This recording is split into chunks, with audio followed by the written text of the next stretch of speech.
আসসালামু আলাইকুম ওরহমতুল্লাহি ওবরাকাতুহ। বিষাক্ত প্রাণী এবং প্রত্যেক কুদৃষ্টির অনিষ্ট থেকে হেফাজতের দোয়া। সামনে রাসেল ভাইপার সাপের ভয়াবহ হতে পারে। এই দোয়াটির আমল জারি রাখুন।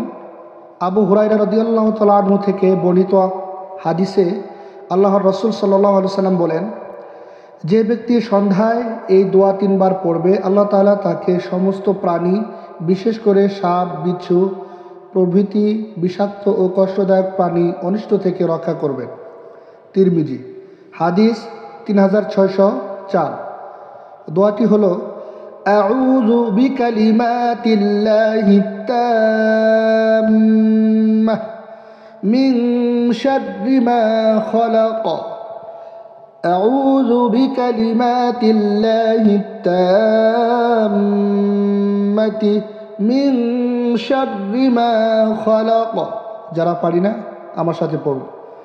أعوذ بكلمات الله التامة من شر ما خلق। এই দোয়াটির অর্থ, আমি আল্লাহর পরিপূর্ণ কলেমার দ্বারা প্রত্যেক শয়তান, বিষাক্ত প্রাণী এবং প্রত্যেক কুদৃষ্টির অনিষ্ট থেকে আশ্রয় চাইছি।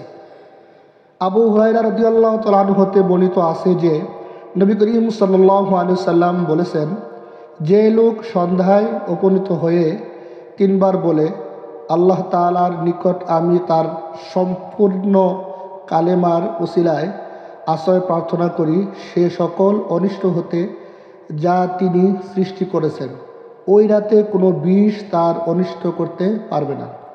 সোহাইল রহমতুল্লাহ আলাইহি বলেন, আমার পরিবারের লোকেরা এই দোয়া শিখে তা প্রতি রাতে পড়ত। একদিন তাদের একটি মেয়ে দংশিত হয়, কিন্তু তাতে সে কোনো যন্ত্রণা অনুভব করেনি। আল্লাহ তাআলা আমাদেরকে এই সমস্ত বিষাক্ত সাপ হতে, কোনো পোকামাকড়, যে কোনো বিষাক্ত সাপের সবল থেকে আল্লাহ তাআলা আমাদেরকে, আপনাদেরকে সকলকে রক্ষা করুন এবং বিশেষ করে এই দোয়াটির আমল জারি রাখুন। দিনের স্বার্থে হলেও অন্যের উপকারে আসে এ কথা ভেবে এই ভিডিওটি বেশি বেশি করে শেয়ার করুন। নিজে শিখুন, অন্যকে শেখার সুযোগ করে দিন।